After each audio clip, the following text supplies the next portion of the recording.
Olá, queridos irmãos e irmãs. Hoje, quarta-feira, dia 7 de junho.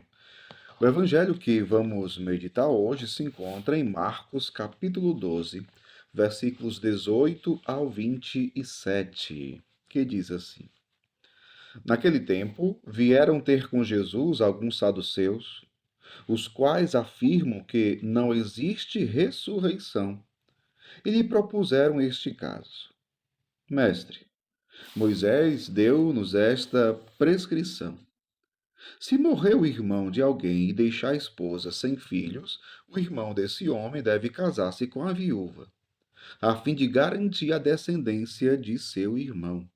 Ora, havia 7 irmãos. O mais velho casou-se e morreu sem deixar descendência. O segundo casou-se com a viúva e morreu sem deixar descendência. E a mesma coisa aconteceu com o terceiro. E nenhum dos 7 deixou descendência. Por último, morreu também a mulher. Na ressurreição, quando eles ressuscitarem, de quem será ela mulher?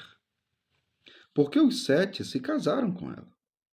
Jesus respondeu: Acaso vós não estáis enganados por não conhecerdes as Escrituras, nem o poder de Deus? Com efeito, quando os mortos ressuscitarem, os homens e as mulheres não se casarão, pois serão como os anjos do céu. Quanto ao fato da ressurreição dos mortos, não lertes no livro de Moisés, na passagem da sarça ardente, como Deus lhe falou: Eu sou o Deus de Abraão, o Deus de Isaque, o Deus de Jacó. Ora, ele não é Deus de mortos, mas de vivos. Vós estáis muito enganados. Palavra da salvação, glória a vós, Senhor. Vós estáis muito enganados. É o que Jesus fala para os saduceus. E Jesus, ele ainda diz assim: Vós não estáis enganados por não conhecerdes as Escrituras, nem o poder de Deus. Veja, quando nós não conhecemos as Escrituras e o poder de Deus, nós facilmente caímos em erro. Embora tenhamos dentro de nós uma certa convicção daquilo que nós pensamos como verdade. Sim, tem tanta gente que é tão cheio de si, que é aquela pessoa que, para ela, ela sempre está certa. O seu pensamento é sempre o certo, é sempre o verdadeiro. Então, ela cria um argumento lógico, um argumento aparentemente convencível, mas que na verdade é uma grande enganação. Tem tanta gente por aí que, por exemplo, não aceita a opinião de ninguém e se coloca como verdade suprema. Tem tanta gente que olha para a igreja e diz: a igreja está errada, o padre está errado, o bispo está errado, o papa está errado, a hierarquia da igreja está errada, o magistério da igreja está errado.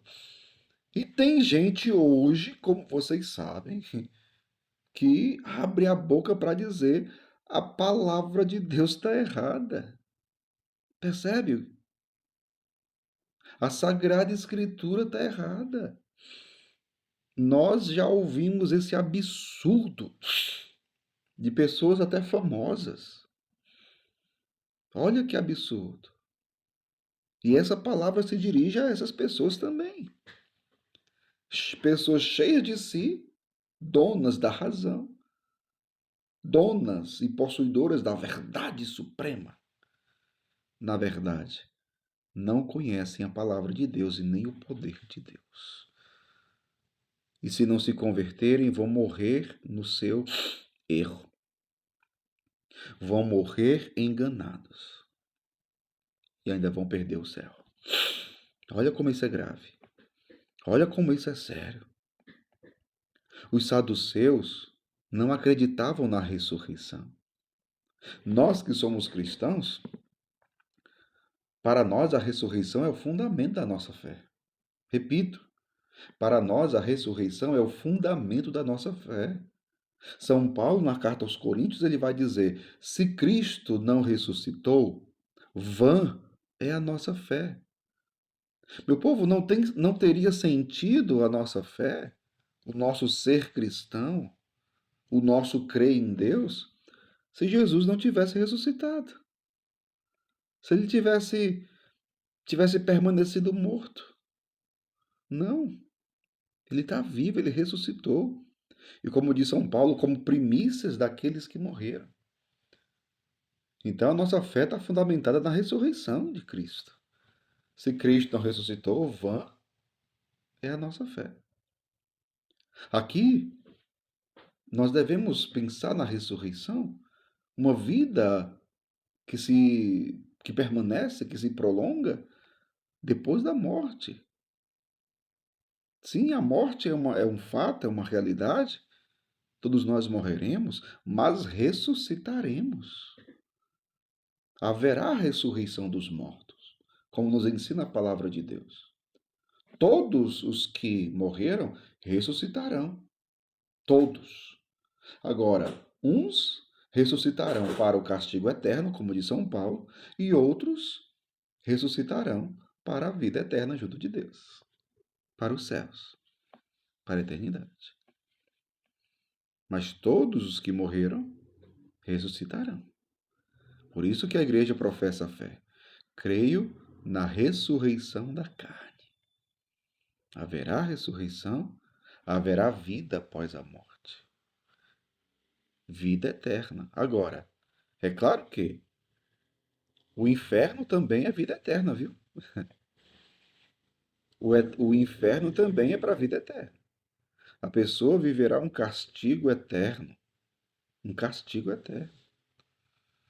E outros viverão na alegria eterna, no reino dos céus, diante de Deus, louvando, adorando, glorificando o nome do Senhor.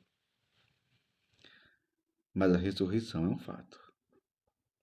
E quando os saduceus apresentam aquele caso de um casamento, né, que como havia o costume entre os judeus, se um irmão casado morresse sem deixar descendência, então o outro irmão ia lá se juntar com a viúva para garantir a descendência.